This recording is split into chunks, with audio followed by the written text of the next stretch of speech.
ইসলামের মূল বার্তা কি? তাওহীদের বাণী, আল্লাহ তাআলার একাত্মবাদ এবং তার প্রার্থনার একনিষ্ঠতা।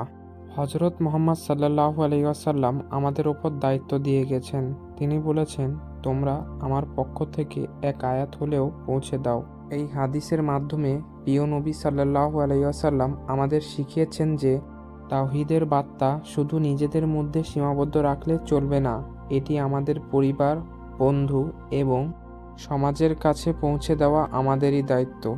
আজকের প্রযুক্তির যুগে এই দায়িত্ব পালন করা আরও সহজ। সোশ্যাল মিডিয়া, ইউটিউব বা ব্যক্তিগত আলাপ পরচারিতা মাধ্যমে আমরা ইসলামের বার্তা বিশ্বজুড়ে পৌঁছে দিতে পারি।